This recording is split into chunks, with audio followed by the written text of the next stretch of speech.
साल की सभी 24 एकादशियों में से निर्जला एकादशी सबसे अधिक महत्वपूर्ण एकादशी है। बिना पानी के व्रत को निर्जला व्रत कहते हैं और निर्जला एकादशी का उपवास किसी भी प्रकार के भोजन और पानी के बिना किया जाता है। उपवास के कठोर नियमों के कारण सभी एकादशी व्रतों में निर्जला एकादशी व्रत सबसे कठिन होता है। निर्जला एकादशी व्रत को करते समय श्रद्धालु लोग भोजन ही नहीं बल्कि पानी भी ग्रहण नहीं करते हैं। जो लोग काम, स्वास्थ्य, व्यस्तता या जीवन की किसी भी प्रतिकूल परिस्थिति के कारण साल की सभी 24 एकादशियों का पालन नहीं कर पा रहे हैं, उनके लिए निर्जला एकादशी एक दिव्य अवसर है। यह एकादशी वैष्णव परंपरा में साल की सभी 24 एकादशियों में सबसे अधिक शक्तिशाली है। इसका श्रद्धापूर्ण पालन करने से सभी एकादशियों का पुण्य प्राप्त हो जाता है। यह एकादशी पांडव निर्जला एकादशी, भीमसेनी एकादशी, भीम एकादशी, निर्जला ग्यारस और भीम अग्यारस के नाम से भी जानी जाती है। ज्येष्ठ मास में आने के कारण यह ज्येष्ठी एकादशी के नाम से और विभिन्न स्थानीय भाषाओं में यह बड़ी ग्यारस और मीठी ग्यारस जैसे नाम से भी प्रचलित है। इस एकादशी के नाम के अनुरूप इसके पालन के नियम भी कड़े हैं।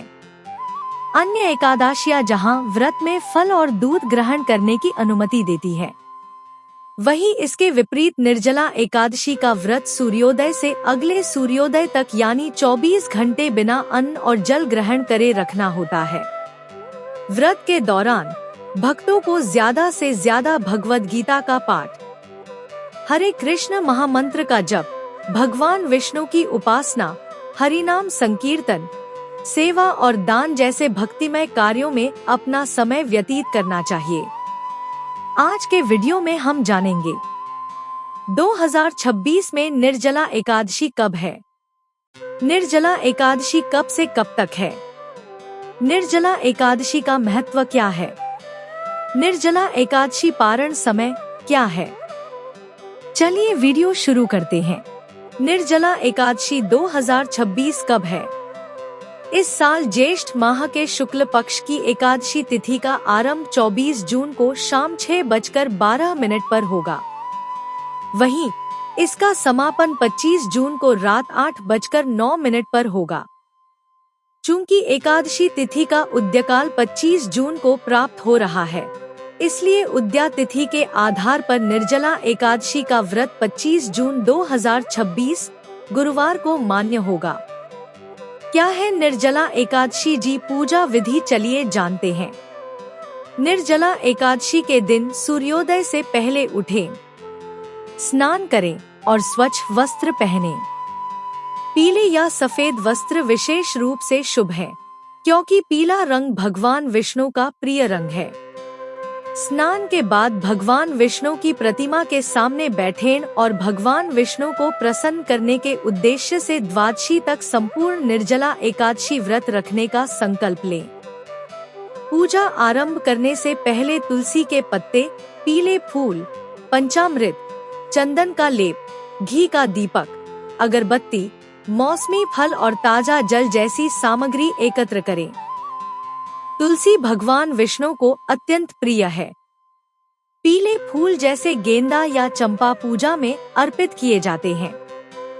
पंचामृत अभिषेक के लिए उपयोग होता है, चंदन तिलक के लिए, घी का दीपक पवित्र वातावरण के लिए, अगरबत्ती वातावरण की शुद्धि के लिए, मौसमी फल भोग के लिए और ताजा जल प्रतिमा के स्नान के लिए उपयोग किया जाता है।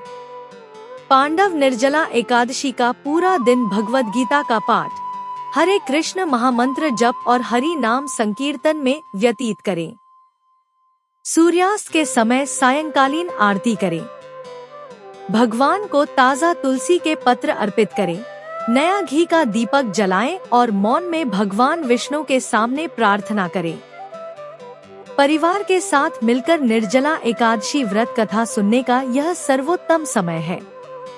एकादशी की रात सोए नहीं, रात भर हरिनाम संकीर्तन और शास्त्र पाठ करें और भगवान के चरण कमलों में मन को स्थिर रखें। यदि आप घर पर व्रत कर रहे हैं तो रात भर हरे कृष्ण महामंत्र का जाप करें। या भगवान का कीर्तन सुनते रहें। एकादशी व्रत का पारण कब और कैसे करें, चलिए जानते हैं। निर्जला एकादशी का व्रत 25 जून 2026 गुरुवार को रखा जाएगा, लेकिन व्रत का पारण अगले दिन 26 जून को सुबह 5:25 से 8:13 तक होगा। पांडव निर्जला एकादशी व्रत करने के पश्चात इसका विधिवत पारण भी इस व्रत का एक महत्वपूर्ण हिस्सा है। वैष्णव परंपरा के अनुसार गलत समय और तरीके से तोड़ा गया एकादशी उपवास शास्त्रों का उल्लंघन माना जाता है और इस कारण निर्जला व्रत के पुण्य क्षीण हो जाते हैं। ध्यान रखें कि द्वादशी प्रारंभ हो जाने पर भी निर्धारित समय से पहले पारण न करें। पारण का समय प्रारंभ होने पर सबसे पहले भगवान को तुलसी के पत्तों के साथ फल और जल का भोग अर्पित करें। भोग अर्पित करने के बाद आपका व्रत आधिकारिक रूप से पूर्ण माना जाता है। इसके पश्चात परिवार और भक्तों में प्रसाद वितरित करें, जिसे निर्जला एकादशी का अत्यंत महत्वपूर्ण भाग माना गया है। चलिए जानते हैं निर्जला एकादशी के लाभ क्या है। निर्जला उपवास में अपार आध्यात्मिक ऊर्जा होती है और इसमें पूरे 24 घंटे बिना अन्न और जल के व्रत रखा जाता है। भगवान विष्णु को प्रसन्न करने के लिए यह व्रत सर्वोत्तम माना गया है और जो भक्त इसे श्रद्धा से करते हैं उन पर भगवान विष्णु की विशेष कृपा बनी रहती है। मान्यता है कि यह व्रत आत्मा की आध्यात्मिक उन्नति में सहायता करता है और भौतिक संसार से मोक्ष की ओर ले जाता है।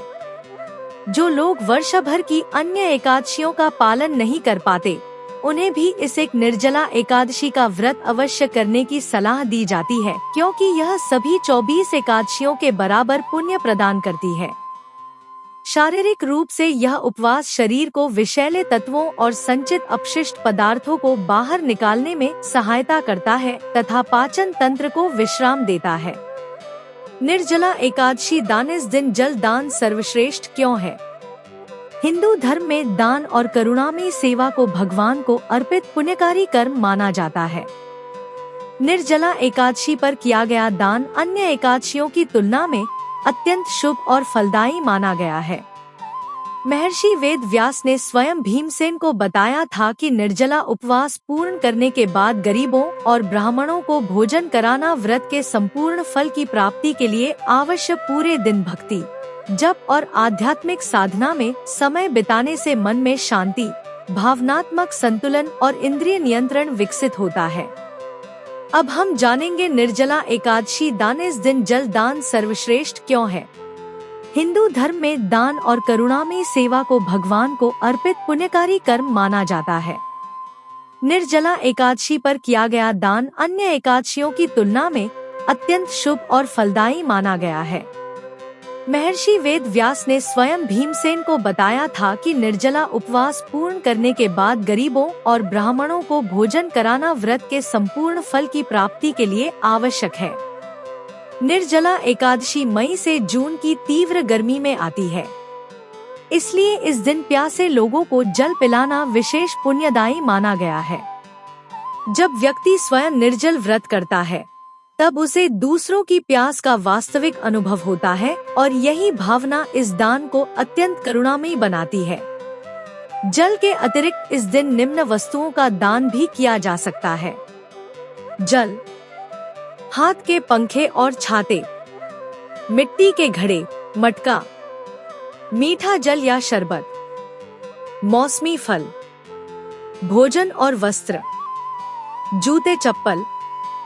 यदि आपके लिए इन वस्तुओं का दान करना संभव न हो तो भी निर्जला एकादशी के दिन किसी प्यासे व्यक्ति को श्रद्धा से एक गिलास पानी पिलाना अत्यंत पुण्यदायी माना जाता है।